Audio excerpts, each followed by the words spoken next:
Now, unless you've been living under a rock for the last 24 hours, you would know quite a bit about the burning dumpster fire of a media conference by former Labor Prime Minister Paul Keating yesterday, in which he not only completely savaged the AUKUS agreement, but got quite stuck into Prime Minister Albanese, Foreign Affairs Minister Penny Wong, Defence Minister Richard Marles. Talk about naming names. He didn't spare the details. He got into basically everyone. Absolutely. And here's Prime Minister Albanese today basically biting back, saying, mate, we don't need a Prime Minister for the 90s. Paul Keating was a great treasurer, a great Prime Minister, but my responsibility in 2023 is to give Australia the leadership that they need now, not what they might have needed in the 1990s. It's a really nice way of saying, buddy, you pass your use-by date. He was actually quite gracious in saying, look, he was a good treasurer, but basically a man for his day and I'm a man for today. Indeed. Well, maybe it's time the Labor Party considered kicking Paul Keating out of the party. Oh, come on. No, we know, if you're a member of the Labor Party, if you're on the floor of Parliament, right, you have to vote with the Labor Party. You have no other choice, right?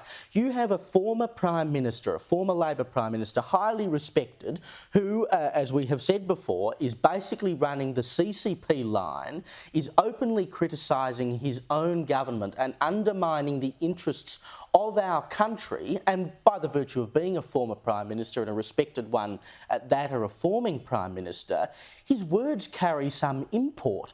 So maybe it would be a good show for the party to say, we don't tolerate this kind of anti-Australian rhetoric.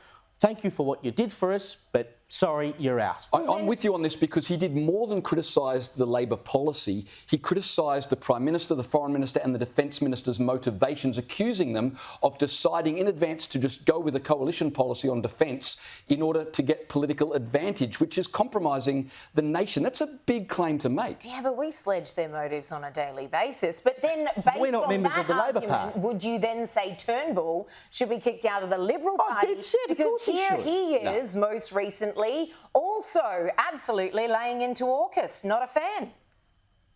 This will take a lot more time, cost a great deal more money, have a lot more risk than if we had proceeded with the submarine project we had with France that Morrison recklessly cancelled. So should both these Prime Ministers then, according to your argument, be partyless right now? I think so. I mean, they're both miserable ghosts. The miserable ghosts have been out in force this week. This is all they've got left, though, if you stray that far from your party to the point where you are criticising that party publicly, I don't know why you would even maintain your membership. I think there's a difference between the two. 1984, you are allowed to talk against the party, especially now that, obviously, there has been. So it doesn't really matter what they do. But it does. Say. People listen. We're still talking about Paul Keating 2 days after he spoke. Of course, the difference between the two is that Turnbull was critical of policy, but Keating was critical of the character of the people. And that's a very different thing. Debate policy, but you can't criticise the character of your own side, especially when they're in government. But to be then booted out of the party that he's served for most of his life. It's called party discipline. It's being part of a team. If you can't be part of a team, don't be on the team. There's got to be some freedom of speech, especially when you've got as many notches on your belt as Keating. He's got freedom of speech. Do it outside the party. What he's saying, but I think he should be free to say it.